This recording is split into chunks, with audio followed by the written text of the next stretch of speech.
नमस्कार। डीडी हिमाचल के सभी दर्शकों का स्वागत है हमारे आज के कार्यक्रम देवांशी में। जैसा कि आप जानते हैं, इस कार्यक्रम में हम आपकी मुलाकात करवाते हैं ऐसी सशक्त महिलाओं से जिन्होंने अपने दम पर, अपनी मेहनत से, निरंतर प्रयासों से, निरंतर कई तरह के कठिन परिश्रम से आगे बढ़कर अपना नाम कमाया, समाज के लिए एक स्रोत हैं। आज हम आपकी मुलाकात करवाने जा रहे हैं ऐसी ही शख्सियत से जो 33 वर्षों से हमारे सामने पत्रकारिता से जुड़ी हैं और आज भी इस क्षेत्र में अपना नाम कमा रही हैं। जब हम बात करते हैं महिला सशक्तिकरण की, तो हम देखते हैं कि किस तरह से महिलाएं आगे बढ़ती चली जा रही हैं, चाहे वो साइंटिस्ट हैं, वो एक टीचिंग के क्षेत्र में आप देख लीजिए, चाहे वो आर्किटेक्ट हैं। कोई भी ऐसा कोई क्षेत्र नहीं है जहां महिलाओं ने अपनी पहचान ना बनाई हो। जी हाँ, तो आज हम बात करने जा रहे हैं और हमारा विषय है पत्रकारिता में बदलता स्वरूप व महिलाओं के लिए चुनौतियाँ। आज हम आपकी मुलाकात जिनसे करवाने जा रहे हैं, हमारी खास मेहमान हैं आज हिमाचल प्रदेश की वरिष्ठ पत्रकार महिला श्रीमती अर्चना फुल जी। नमस्कार मैम, आपका बहुत बहुत स्वागत है हमारे आज के कार्यक्रम में। मैम, मैं आपसे जानना चाहूँगी, पत्रकारिता की जब हम बात कर रहे हैं, कई तरह के मुद्दे हमारे सामने आते हैं, लेकिन सबसे पहले मैं जिस पक्ष में बात करना चाहूँगी वो है डिजिटल मीडिया, जिसका इतना ज़्यादा हम प्रभाव देख रहे हैं। आप इसके बारे में हमें बताएं कि ये किस तरह से पत्रकारिता को प्रभावित कर रहा है। जी देखिए, डिजिटल मीडिया पिछले कई वर्षों से अब जो प्रचलन में है, उससे निश्चित रूप से जो न्यूज़ की एक स्पीड बढ़ी है कि जो हमारे पाठक हैं या आपके ये दर्शक हैं, उन तक एकदम अब न्यूज़ पहुंचती है। स्पीड बहुत है और रीच बहुत है। बहुत सारे लोग जो हैं उसको इंटरनेट के माध्यम से डिजिटल मीडिया को देख सकते हैं। और लेकिन मैं ये कहूँगी कि कहीं ना कहीं ये ज़रूर है कि स्पीड और रीच के साथ साथ जो एक उसमें ट्रूथ है, वो कहीं ना कहीं अब कम होता जा रहा है। क्योंकि जब मैंने अपनी पत्रकारिता शुरू की थी तो उस समय हम लोग देखे टेलीग्राम के थ्रू अपनी भेजते थे खबरें, तो वो कई बार सेम डे लग जाती थी, कई बार अगले दिन लगती थी, बाय पोस्ट भी भेजा करते थे। तो उसमें एक रिसर्च का स्कोप होता था। या उसके बाद कंप्यूटर्स भी आए, ईमेल के थ्रू हम भेजते हैं, और अखबारों में जब वो छपती थी तो एक रिसर्च के थ्रू हम जो है इन्फॉर्मेशन पाठक तक पहुंचाते थे, और वो कई बार क्रॉस चेक होती थी। कई मतलब उसमें गेट कीपर्स मैं कहूँगी होते थे, हमारे डेस्क पे लोग थे, हमारे एडिटर्स थे, तो कोई भी इन्फॉर्मेशन बिना स्क्रूटिनी के नहीं जाती थी। लेकिन जब से डिजिटल मीडिया आया है, तब से एक जो फटाफट न्यूज़ का चलन इतना ज़्यादा बढ़ गया है कि हमें लगता है सबसे पहले हम लोगों को बताएं कि ये हुआ है। तो उसमें जो एक गेट कीपिंग का कॉन्सेप्ट है कि जो रिपोर्टर ने फाइल कर दिया, कई बार तो एज सच वही लग जाती है। इसीलिए आप देखें कि प्रिंट मीडिया के कंपैरिजन में अब जो गलतियां हैं डिजिटल मीडिया में बहुत ज़्यादा होती हैं। कई बार रिपोर्टर का नाम गलत है, कई बार किसी और का नाम गलत है जिसको हमने कोट किया है, उसको आप करेक्ट भी कर सकते हैं, लेकिन मुझे ऐसा लगता है कि वो बहुत ज़्यादा ऑब्जेक्टिव अप्रोच नहीं रही। जी, जैसा कि मैम ने कहा कि डिजिटल मीडिया के प्रभाव को हम जब देखते हैं, इतना तेज़ उसका इम्पैक्ट रहता है और चाहते हैं कि सबसे पहले हमारी ही न्यूज़ सामने आए, तो कहीं ना कहीं सच्चाई दूर रह जाती है और अपनी न्यूज़ छापने की होड़ ज़्यादा बढ़ गई है। जी बिल्कुल बिल्कुल। और मैम, मैं ये देख रही थी और पढ़ भी रहे हैं हम, और आए दिन देखते हैं कि महिलाएं इस डेफिनेटली क्षेत्र से जुड़ना चाहती हैं, जुड़ी हुई भी हैं। आप हमारे सामने एक बहुत बड़ा एग्जाम्पल हैं। लेकिन कहीं ना कहीं इस डिजिटल मीडिया की जब हम बात कर रहे हैं पत्रकारिता में, तो ऑनलाइन ट्रोलिंग भी बहुत ज़्यादा होती है, अभद्र टिप्पणियाँ की जाती हैं। तो महिलाएं अपने आप को किस तरह से तैयार करती हैं और इन सब का किस तरह से सामना करती हैं? जी देखिए, जो डिजिटल मीडिया के बाद जो सोशल मीडिया आया, ट्रोलिंग उससे ज़्यादा बढ़ी। क्योंकि अब क्या है कि आप एक क्लिक से बहुत सारे लोग, लाखों करोड़ों लोगों तक अपनी बात जो है पहुंचा देते हैं। और अब जर्नलिस्ट जो है वो अपना ओपिनियन देने लग पड़े, और जो लोग हैं वो जर्नलिस्ट बन गए, वो इन्फॉर्मेशन दे रहे हैं। तो आई मीन ये जो मिक्सिंग है एक, इससे महिला पत्रकारों को बहुत इससे मतलब चैलेंजेस आए हैं। और आप ये देखिए कि जो महिला पत्रकार जितने हमारे अब मीडिया के क्षेत्र में हैं, जो digital media, social media platforms पे भी काम करती हैं, तो उनको बहुत ज़्यादा भद्र टिप्पणियों का सामना करना पड़ता है। हम लोग जब प्रिंट में लिखते थे तो उसमें ये था कि बहुत ही एक मतलब प्ले डाउन करके, और भाषा बहुत अच्छी हमारी होती थी कि एक शैली ऐसी थी। लेकिन अब जो है सेंसेशनलाइज करते हैं हम, और उसमें महिला पत्रकार भी मैं कहूँगी पीछे नहीं है। उनको लगता है कि हमारी न्यूज़ देखी जाए, हमारी न्यूज़ जो है लोग पढ़ें। तो अब action and reaction is equal and opposite, तो वहाँ से रिएक्शन भी वैसे ही आता है। तो मैं तो ये कहूँगी कि जो महिला पत्रकार हैं अभी भी अगर उनको ट्रोलिंग से बचना है तो थोड़ी सी अपनी एक जो एक ग्रेस है और डिग्निटी है उसको साथ रखते हुए अगर वो पत्रकारिता करेंगी। अगर आपको सोशल मीडिया पे कुछ लिखना भी है, मान लिया मैं भी कई बार अपना ओपिनियन जो कई बार लिखती हूँ, लेकिन वो ऐसा नहीं लगना चाहिए कि बायस्ड है। जब हम बायस्ड होते हैं तब रिएक्शन जो है हमें नेगेटिव ज़रूर मिलते हैं लोगों से। अगर बैलेंस्ड अप्रोच लेके चलें तो मुझे नहीं लगता कि बहुत ज़्यादा थ्रेट हमें रहेगा। जी, मैम ने एक बड़ी खूबसूरत सी बात कही कि भाषा शैली का अगर हम ध्यान रखते हैं तो हम इन ट्रोलिंग से कहीं हद तक बच भी सकते हैं। और इसके साथ मैम की एक और बात मैं यहाँ जोड़ना चाहूँगी कि अगर हम बायस्ड ओपिनियन ना दें और इसके साथ साथ अगर पर्सनल ओपिनियंस को दूर रखकर एनालाइज करके हर चीज़ को अगर सामने रखते हैं तो पत्रकारिता में महिलाओं को ट्रोलिंग से बच सकती है। और एक बात मैं और कहना चाहूँगी इसमें कि जो ट्रोलिंग है सीधे सीधे एक जो हम विजुअल्स शेयर करते हैं बहुत ज़्यादा, वो महिला पत्रकार भी आजकल कर रही हैं कि उनको वो कहाँ बैठी हैं, वो क्या कर रही हैं। तो मुझे लगता है उससे भी हमें एज अ जर्नलिस्ट बचना चाहिए।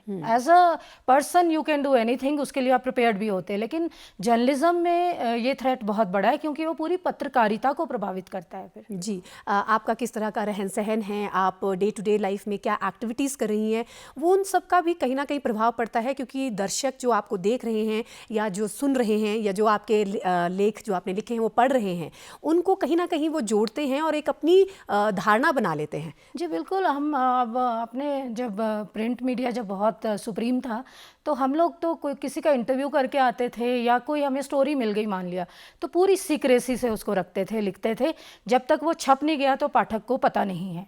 लेकिन अब तो पहले ही पता लग जाता है।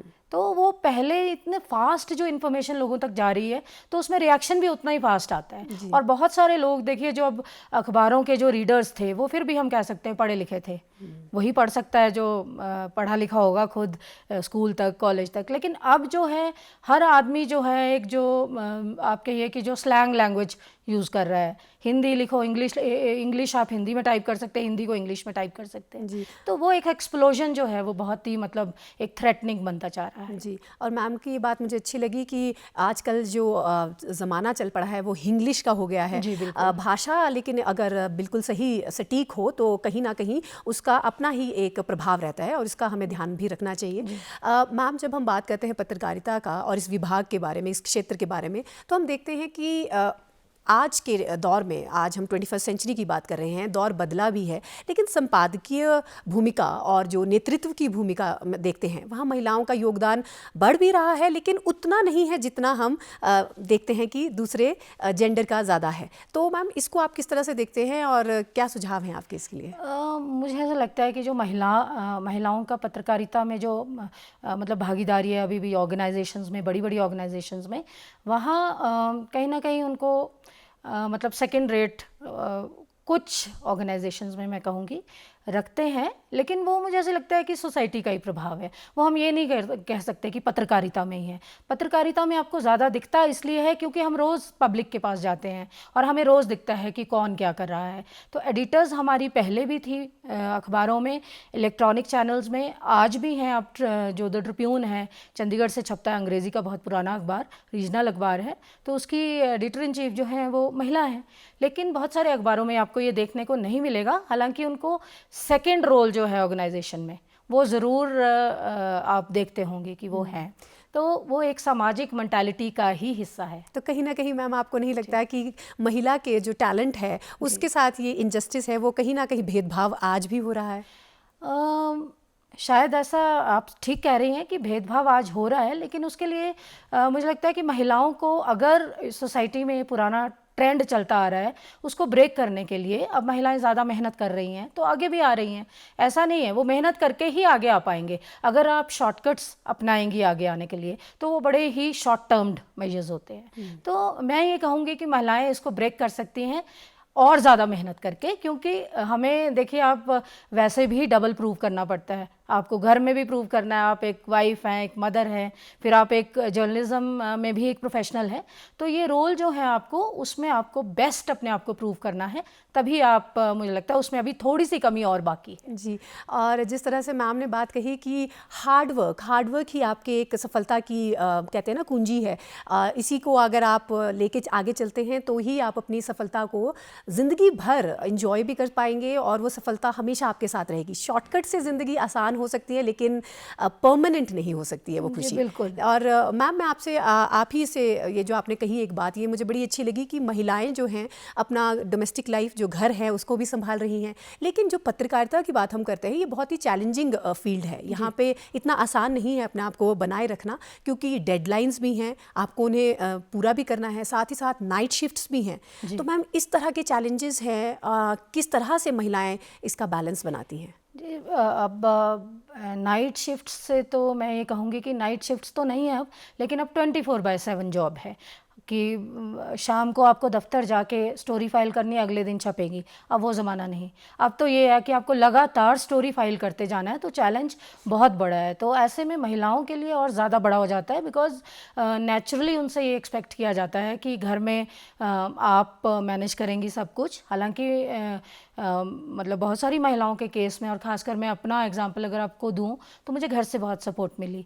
आपके हस्बैंड अगर सपोर्टिव हैं तो आप कोई भी चैलेंज जो है ले सकते हैं, और बच्चे जो हैं वो भी आपके वैसे ही धीरे धीरे ट्यून हो जाते हैं। लेकिन ये है कि महिला के लिए भागदौड़ आज के दौर में बहुत ज़्यादा पत्रकारों के लिए बढ़ गई है, क्योंकि ना तो वो न्यूज़ छोड़ सकते हैं 24/7, ना फैमिली छोड़ सकते हैं। तो आप ही को वो बैलेंस बनाना है, आपके ऊपर है, आप छोड़ें या आप करें, या सक्सेसफुल होएं या फेल होएं। जी जी, तो कहीं ना कहीं ये जद्दोजहद रहती है महिला पत्रकारों के लिए, लेकिन फिर भी वो अपना नाम कमा रही हैं और आगे बढ़ती चली जा रही हैं, ये काबिले तारीफ़ है। मैम मैं ये जानना चाहूँगी, जब हम बात करते हैं इन संस्थानों की, पत्रकारिता संस्थानों की, तो क्या महिलाओं के लिए भी कुछ नियम हैं जिसमें उनकी सुरक्षा का ध्यान रखा जाता है? क्या उन्हें भी मैटरनिटी लीव प्रोवाइड की जाती है? इस तरह के कुछ नियम का आप बताएं हमारे को। इसमें मुझे ऐसे लगता है कि जो जहाँ तक तो बात है कि आप अगर आपको बहुत लेट नाइट काम करना है, आप घर से, वैसे तो वर्क फ्रॉम होम भी अब शुरू हो गया, क्योंकि अब मोबाइल से ही पत्रकारिता हो जाती है, लैपटॉप से हो जाती है, तो बहुत सारी महिलाएं वो भी करती हैं। लेकिन अगर आपको ऑफिस जाना, आप लेट नाइट आपकी ड्यूटी है, आपको बैठ के काम करना है वहाँ, तो सर्टेनली मैं ये कहूँगी कि मैंने खुद भी देखा है कि वहाँ पे आपको ऑफिस कैब से छुड़वाने का रहता है, ताकि एक थोड़ी सेफ्टी रहे। बड़ी सिटीज़ में थोड़ा ज़्यादा उसका प्रावधान रहता है, क्योंकि वहाँ थ्रेट भी ज़्यादा होता है और सेफ्टी का एक कंसर्न भी होता है। और बाकी जहाँ तक आपने मैटरनिटी लीव की बात की, तो उसमें मुझे ऐसा लगता है कि इस इशू को लेके बहुत बड़े बड़े संस्थान भी जो हैं वो कन्नी काट जाते हैं। पहले का समय अब नहीं है, पहले हम लोग रेगुलर हुआ करते थे अखबारों में, उसके बाद कॉन्ट्रैक्ट सिस्टम आया, तो अखबार के लिए बहुत इजी था कि या तो आप इतनी छुट्टी ले लो, विदाउट पे ले लो, या छोड़ दो। तो बहुत सारी महिलाएं उस प्रेशर में आके छोड़ भी देती थी, और विदाउट पे भी वो जाती थी। तो इस इशू पे मुझे ऐसा लगता है कि काम करने की अभी बहुत ज़रूरत है। जी, तो ये कुछ हैं अभी ऐसे कह सकते हैं मैम मुद्दे जिन पर काम करना चाहिए, ताकि एक महिला का जो टैलेंट है वो भी बरकरार रहे। बिल्कुल, हालांकि मैं ये कहूँगी कि जो महिलाएं अपने आप जो हैं वो बहुत मेहनत करती हैं, और वो कहीं भी ऐसा नहीं होता कि एक अगर मेल को जो ड्यूटी मिली है वो महिला नहीं कर सकती, वो महिला कर सकती है। लेकिन जहाँ तक मैटरनिटी की बात है, उसमें मुझे लगता है कि महिलाएं अपना पक्ष रखने में असमर्थ हो जाती हैं, और कई जगह तो मैंने ऐसा भी देखा कि वो मतलब अपने घर के प्रेशर में, ऑफिस के प्रेशर में अल्टीमेटली जॉब छोड़ देती हैं, विच इज़ वेरी अनफॉर्चुनेट। तो इसके लिए मुझे ऐसा लगता है कि सरकारों को भी कोई नियम जो हैं वो कड़े बनाने चाहिए। जी, अगर सरकार भी इसके प्रति कुछ कड़े कदम उठाए और कुछ नीतियां इस तरह से बनाए ताकि महिलाएं इस क्षेत्र में आगे बढ़ती रहें और अपना पूर्णतः योगदान दें, तो मुझे लगता है कि इस समस्या का भी समाधान हो सकता है। मैम, अगर आज की युवा पीढ़ी की बात करें, वो आप जैसी महिलाओं को जब देखती हैं तो वो आपसे इंस्पायर होती हैं, आप प्रेरणा के स्रोत हैं, तो आप क्या कहना चाहेंगी कि किस तरह से वो इस क्षेत्र में आ सकती हैं, अपना नाम कमा सकती हैं, और किन तरह की चुनौतियों का भी उनको सामना करना पड़ सकता है? सुरक्षा के माध्यम से भी हम बात कर रहे हैं, या कोई भी आपकी ग्रोथ को लेके है, क्योंकि सब आजकल जब पढ़ लेते हैं तो वो एक एम्बिशन के साथ बढ़ना चाहते हैं, एम्बिशियस भी बहुत हो जाते हैं। तो क्या कहना चाहेंगे? और जब मीडिया की बात आती है, जैसे आपने कहा कि मीडिया में जो लोग आना चाहते हैं और महिलाएं आना चाहती हैं, तो मीडिया में एक चार्म ये रहता है कि आप एकदम पॉपुलर हो जाते हो। अब तो खैर मैं ये कहूँगी कि कोई भी आदमी पॉपुलर हो सकता है। अपना माइक लीजिए आप और अपना मोबाइल लीजिए और आप अपने फेसबुक पे अपनी अपलोड करते रहिए पोस्ट। लेकिन अगर आपको एक अच्छा जर्नलिस्ट बनना है और आप एक महिला हैं, तो मुझे लगता है कि इस बात के लिए हमेशा तैयार रहना चाहिए कि पुरुषों के मुकाबले हमें ज़्यादा चुनौतियाँ मिलेंगी। क्योंकि एक तो जब महिला थोड़ा सा मतलब अपने आप को प्रूव कर रही होती है, तो बहुत सारी ताकतें ऐसी होती हैं जो उसको डिस्करेज करने के लिए तैयार बैठी होती है। लेकिन एक बार अगर वो प्रूव कर लेगी अपने आप को कि हाँ मैं ये काम कर सकती हूँ और मैं करती रहूँगी, सस्टेनेबिलिटी इज़ मस्ट। तो आजकल के बच्चों में प्रॉब्लम ये है कि वो उनको ये लगता है कि मीडिया में जाएं, मीडिया में जाके 10 दिन देखा, 20 दिन देखा, 1 महीना देखा, फिर छोड़ देते हैं। तो सस्टेनेबिलिटी जो है वो आपकी एक मतलब एक अपने ड्रीम को लेके होनी चाहिए। आपको मीडिया में जाना है, किस वजह से जाना है वो आपको पता होना चाहिए। हमारे टाइम में हम मीडिया में इसलिए गए कि हमें लगता था कि हम किसी की स्टोरी हाईलाइट कर रहे हैं तो उनको उसका इम्पैक्ट हो रहा है, उनको किसी विडो को फ़ायदा मिल रहा है या कहीं मतलब बच्चों को फ़ायदा मिल रहा है अगर हम कोई स्टोरी हाईलाइट कर रहे हैं। लेकिन आज की डेट में मैं बहुत बड़ी हो गई है कि मैं पॉपुलर हो रही हूँ स्टोरी से, तो वो मुझे लगता है एक मैं छोड़नी पड़ेगी और एक सामाजिक सरोकार लेके अगर हम आगे बढ़ेंगे तो मुझे लगता है आजकल के बच्चे भी ज़्यादा सक्सेसफुल होंगे। और तीसरा मैं ये कहूँगी कि जल्दबाजी में स्टोरीज़ ना करें। उनको ये चाहिए कि थोड़ा रिसर्च करके स्टोरी करें। कुछ नहीं होता आजकल, तो सभी लोग, आपको भी पता है कि आज क्या न्यूज़ है, मुझे भी पता है, तो उसमें और क्या है हम वो डिग करें। तो अगर हम जो है बड़ा ऑब्जेक्टिवली जर्नलिज्म करेंगे आजकल डिजिटल मीडिया के युग में, या मैं कहूँगी एआई के युग में, तो मुझे लगता है कुछ लोग उसको ज़रूर अप्रिशिएट करते हैं और वो एक आपकी सस्टेनेबल जो जर्नलिज्म मैं बोलूँगी वो रहेगी। और सिक्योरिटी, सेफ्टी, ट्रोलिंग, ये सब अब आम वर्ड हैं महिलाओं के लिए, क्योंकि महिलाओं को टारगेट करना बहुत ईजी होता है।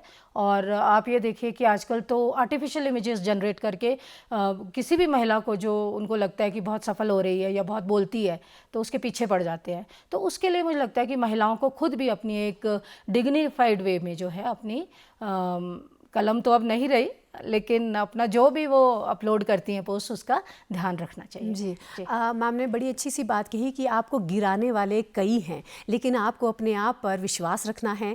खूब पढ़िए ताकि कोई भी आप में कमी ना निकाल सके। और अगर ये इस तरह का जो हम कहते हैं ना, कार्य क्षेत्र में किसी तरह का दबाव आप पे आ रहा है, तो अपने पे काम कीजिए, कड़ी मेहनत कीजिए, और ताकि आप निरंतर आगे बढ़ते रहें। ये मैम के सुझाव मुझे बहुत बढ़िया लगे मैम, इस कार्य क्षेत्र के लिए भी। साथ ही हम बात करेंगे मैम, आप प्रिंट मीडिया से जुड़े हैं, एक पारंपरिक तरीके से प्रिंट मीडिया, फिर हम देखते हैं टीवी जगत आया, और आज देख रहे हैं डिजिटल क्रांति। ये एक अलग ही तरह का बदलाव हम देखते आए हैं, तो आप कैसे देखेंगे और क्या कहना चाहेंगे इस बारे में?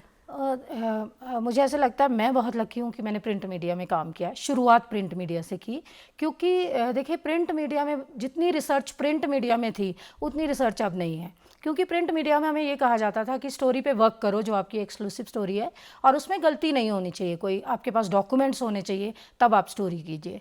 तो हम लोगों ने वहाँ से सीखा कि आपको किसी का इंटरव्यू करना है तो आप बहुत, उस समय इंटरनेट भी नहीं था, तो बहुत कुछ पढ़ के जाते थे हम। ऐसा नहीं था कि हम माइक आगे कर दिया कि हाँ जी आप बताइए। आजकल बच्चे ये भी कर रहे हैं, which is a very bad trend, कि आप मुख्यमंत्री के सामने सीधे खड़े हो जाते हैं कि सीएम ऑफिस के कॉरिडोर में कि सर आज की खबर बताइए क्या है। तो ये जर्नलिज्म नहीं है, ये तो कोई भी आदमी पूछ सकता है किसी से भी। तो एक जो मतलब एक पीछे का जो होमवर्क हम बहुत अच्छा करते थे। और इलेक्ट्रॉनिक में भी मुझे लगता है कि वही लोग बहुत ज़्यादा सक्सेसफुल हुए जो प्रिंट से आए थे और जिनको पता था कि स्टोरी के बैक एंड पे हमें क्या क्या मेहनत करनी है कि वो एक ऑब्जेक्टिवली हम उस स्टोरी को टेलीकास्ट या ब्रॉडकास्ट कर सके। और अब जो डिजिटल मीडिया है, इसमें तो मैं कहीं ना कहीं अपने आप को भी मतलब ऐसा लगता है कि हम पीछे छूट गए हैं। क्योंकि अब आप देखिए प्रेस नोट्स आते हैं, 20 प्रेस नोट आ जाते हैं व्हाट्सएप पे, 20 से भी ज़्यादा आते हैं दिन में। तो अब व्हाट्सएप को आप डाउनलोड करोगे, फिर उसको, हमारा टाइम था कि हम प्रिंट में देखते थे, फिर जो उसको समझ के स्टोरी बनाते थे। अब क्या हो रहा है कि आप कोई कॉन्फ्रेंस हुई, प्रेस नोट आया, उन्होंने स्टोरी फॉर्म में बनाया और आप वही लगा दे रहे हैं, तो आपका अपना ब्रेन तो उसमें गया ही नहीं। तो मुझे ऐसा लगता है बहुत ही आर्टिफिशियल सा काम अब होने लग गया है। और कोई अच्छी स्टोरी होती भी है तो हम ये सोच लेते हैं कि उसने फेसबुक पे ब्रेक कर दी, अब मुझे क्या ज़रूरत है काम करने की इस पे। लेकिन हमारे समय में ये होता था कि प्रिंट में अगर एक ने कोई स्टोरी ब्रेक कर दी तो हमारे एडिटर्स हमें फ़ोन करते थे कि आप बियॉन्ड द न्यूज़ छापिए कि और क्या है इसमें। तो वो एक जो माइंड हम उसमें अप्लाई करते थे वो हमारे पाठकों को या दर्शकों को वो एक फूड फॉर थॉट देता था और एक ओपिनियन बनाता था। लेकिन अब क्या हो गया है कि हम जो लोग आपको प्रेस नोट दे रहे हैं उन्हीं के ओपिनियन जा रहे हैं, या फिर हम प्योरली अपना ही ओपिनियन, क्योंकि हम कहीं जाते ही नहीं। हम घर बैठे बैठे डिजिटल मीडिया की आपने बात की कि एक्सीडेंट हो गया, मान लिया कि किन्नौर में सतलुज के फ्लड्स आए ईयर 2000 में, तो हमने वहाँ जो आज की स्टोरी थी कर ली, फिर वहाँ जाके स्टोरीज़ की। अब तो कोई जाता ही नहीं, आज ही सारी वीडियोज़ आ जा रही हैं, आपको जाने की ज़रूरत ही नहीं कि हमें तो सब कुछ दिख रहा है। लेकिन आजकल ये है कि जो हमें सब कुछ दिख रहा है वो भी करेक्ट नहीं है, डॉक्टर्ड वीडियोज़ हैं। मैं अभी परसों चौथी टीवी पे देख रही थी कि नेचुरल कैलेमिटी की वो बात कर रहे थे कि यहाँ पे लैंडस्लाइड हो गया और इतने गाड़ियाँ दब गई ये वो, लेकिन वीडियोस उसमें पिछले साल के दिखा रहे हैं। तो वो इम्पैक्ट देखिए क्या है लोगों पे कि ओहो इतना मैसिव लैंडस्लाइड हो गया दोबारा से। तो आई मीन करेक्टनेस कहीं ना कहीं हमने जो है वो फोरगो कर दी आज के उसमें, जो हमारे समय में बहुत ज़्यादा थी। जी मैम की एक बात और भी बड़ी रोचक लगी मुझे, क्योंकि जितना आप पढ़ के जाएंगे, जितनी आप स्टडी करके जाते हैं, न्यूज़ उतनी ही ज़्यादा जेन्युइन होगी, ऑथेंटिक होगी। किसी चीज़ के लिए कहते हैं ना, दर्शकों की सिर्फ भीड़ इकट्ठा करना वो एक मुद्दा नहीं रहना चाहिए, वही एक आपका लक्ष्य नहीं रहना चाहिए। आपका भूमिका बनती है पत्रकारिता में आके कि आप एक सही न्यूज़, एक जेन्युइन न्यूज़, और जिसे कहते हैं एक सच का सामना करवाना दर्शकों का, आपके पाठकों का, और साथ में संवेदनाएं जिसकी सबसे ज़्यादा ज़रूरत होती है समाज को और उससे जुड़ने की, तो वो एक बहुत ज़्यादा। और पुराने दौर की आपने बात की, तो उसमें प्रिंट में अगर कोई खबर चली जाती थी कि बहुत बोल्ड स्टोरीज भी हमने की, बहुत बड़े बड़े एक्सपोजर्स भी किए करप्शन के, तो उसके बाद झुकने का कोई सवाल नहीं होता था। अगर आप झुक गए तो इसका मतलब आप बायस्ड हैं, तो आपने किसी को टारगेट किया है और आपकी नौकरी पे भी आंच आती थी। आज की डेट में आप ये देखिए कि लोग किसी के भी खिलाफ कुछ भी, जर्नलिस्ट भी लिख देते हैं, उसके बाद बैक ट्रैक कर जाते हैं, है ना। हमारे टाइम में वो बोलते थे कि आप स्टोरी कर दी, उसके बाद आप कंट्राडिक्शन अगर दे रहे हैं तो कंट्राडिक्शन छोटी सी है, स्टोरी तो सबने पढ़ ली तो उसका इम्पैक्ट क्या है। लेकिन आजकल तो मुझे लगता है कि स्टोरी का भी इम्पैक्ट नहीं है और कंट्राडिक्शन का भी इम्पैक्ट नहीं है। लोगों को यही नहीं पता लग रहा कि सच क्या है और झूठ क्या है। तो वो एक जो गेट कीपिंग इन्फॉर्मेशन की है, मुझे लगता है वो समय अब आ गया है कि वो किसी ना किसी लेवल पे उसके रूल्स अब बनने चाहिए। जी मैम, जो आपने दबाव की बात की कि एक आपने कहानी कह दी, और ना कहानी कह के, जबकि हम क्या कहेंगे कि एक स्टोरी आपने रखी सामने और जो सच्चाई पर गढ़ित है, लेकिन अगर कहीं तरह के दबाव पड़ रहे हैं जी, तो कैसे आप इससे डील करते हैं? मैं ये कहूँगी कि उस समय एडिटर्स जो थे बहुत स्ट्रांग हुआ करते थे। हम लोगों के खिलाफ कई बार बड़े बड़े लेवल से दबाव आते थे कि वहाँ पे कंप्लेंट कर दी ऑफिस में आपके, फिर एडिटर आपको पूछ रहे हैं। लेकिन अगर हम एडिटर को कुछ बताते थे कि सर ऐसा नहीं ऐसा है, तो वो हम पे विश्वास करते थे। और अखबारों को ये लगता था कि अगर किसी रिपोर्टर की कंप्लेंट आ रही है तो कहीं ना कहीं वो अपना काम सच्चाई से कर रहा है। लेकिन आज की डेट में तो मतलब पीआर जर्नलिज्म ज़्यादा है और हम डरते हैं, और सही भी है कि आपकी नौकरी चली जाती है। अब एडिटर्स भी वैसे नहीं रहे, कुछ एक एडिटर्स हैं जो पुराने अभी भी डटे हुए हैं, और लेकिन आपने देखा होगा कि कितने सारे लोग जो हैं प्रिंट से, इलेक्ट्रॉनिक मीडिया से निकल चुके हैं अब, क्योंकि उनको लगता है हमारी कोई से ही नहीं है। अब तो मैनेजमेंट की से है या बिजनेस की से है अखबारों में भी, तो उससे डाइल्यूट हो गया पूरा ही जर्नलिज्म। जी मैम, अभी आपने खुद ही बात की कि जब ये 24 आवर्स का प्रेशर आता है, 24 घंटे आपको खबर देनी है, अपनी एक पहचान बना के रखनी है, अपने संस्थान को भी चला के रखना है, तो आपको लगता है कि कहीं ना कहीं इसमें सच्चाई और गुणवत्ता का समझौता हो रहा है? जितना मैं तो ये कहती हूँ कि बहुत बड़ी से बड़ी चुनौती में भी आपको अपना बेस्ट देना है। आप ये नहीं कह सकते कि मैं 24 घंटे जो है हर स्टोरी डिग करके, रिसर्च करके, वो आपकी प्रायोरिटी होनी चाहिए कि कौन सी स्टोरी पे ज़्यादा कितना टाइम मुझे काम करना है। लेकिन अगर कुछ लोग ऐसे भी होते हैं कि उनको लगता है कि हम उसको रिसर्च ही करते रहते हैं और उसकी टाइमलाइन चली जाती है। तो I mean with in the timeline what ever you can do best, तो वैसे स्टोरीज वर्कआउट करो, वो आपके अपने माइंड में प्रायोरिटीज़ होनी चाहिए कि किस स्टोरी को आपको क्या इंपॉर्टेंस देनी है और कितनी रिसर्च उस पर करनी है। और अगर आपको वैसे ही चलना है कि ठीक है जो आया वो भेज दिया, तो there is no meaning of journalism. जी मैम, पत्रकारिता की बात की, आज आपने इतना कुछ महिलाओं की चुनौतियां जो सामना कर रही हैं उसके बारे में बात की। चलते चलते आप हमारी जो दर्शक हैं, जो हमारी महिलाएं आपको देख रही हैं, उनके लिए क्या संदेश देना चाहेंगी? उसके पहले मैं अगर एक मुद्दा जो हम बोलना चाहूँगी मैं एआई का। जी जी। आजकल जो हैं, जो बच्चे हैं, वो सारी न्यूज़ एआई से बना देते हैं। 4 पॉइंटर्स दिए और एआई से आपने प्रॉम्प्ट्स दिए और एआई से बना दी। तो मुझे ऐसा लगता है कि उसका कोई इम्पैक्ट नहीं है, वो एक इमोशनलेस जो है आपकी राइटिंग है। तो बेटर ये है कि एआई से आप हेल्प लेके खुद उसको लिखें, तो दैट इज़ अ बेटर वो। तो यही मुझे ऐसे लगता है कि आज के युग में बच्चों के लिए, जो नई महिलाएं भी, लड़कियां भी आना चाह रही हैं जर्नलिज्म में, या लड़के भी आना चाह रहे हैं, उनके लिए यही संदेश है कि इतने सिंथेटिक युग में जब आपके पास सारे टूल्स हैं, तब भी human brain is the ultimate. तो आपको जो है अपना पर्सपेक्टिव लोगों को देना चाहिए, ना कि एआई का। एआई का तो उनको मिल जाएगा अगर वो खुद भी करेंगे। तो I mean hard work, discipline और ऑब्जेक्टिविटी और ओरिजिनलिटी, आई थिंक मतलब ये अगर फॉलो करेंगे तो आजकल के बच्चे भी सक्सेसफुल हो सकते हैं। मैम, आप हमारे इस कार्यक्रम में आए और आपने इतनी महत्वपूर्ण जानकारी हमारे साथ शेयर की, आज साझा की, इसके लिए आपका बहुत बहुत धन्यवाद। अपने दर्शकों से हम कहना चाहेंगे कि आपने भी देखा होगा कि पत्रकारिता का जो एक मैदान है, जो कैनवस है, वो बहुत बढ़ चुका है, बहुत बड़ा है, लेकिन उसकी चुनौतियाँ उतनी ही गहरी भी हैं। आज भी सच्चाई और संवेदना को जब हम प्रस्तुत करने जाते हैं तो उसके लिए जो डगर है वो आज भी कठिन है, लेकिन महिलाएं आगे बढ़ रही हैं अपनी बुद्धिमत्ता से, न्यूज़ रूम से लेके सरहदों पर भी अपना कार्य करती चली जा रही हैं। हमें उम्मीद है कि आपको ये कार्यक्रम बेहद पसंद आया होगा। आपसे अगले कार्यक्रम में फिर मुलाकात होगी। अभी वक्त हो चला है अलविदा कहने का, तब तक के लिए धन्यवाद।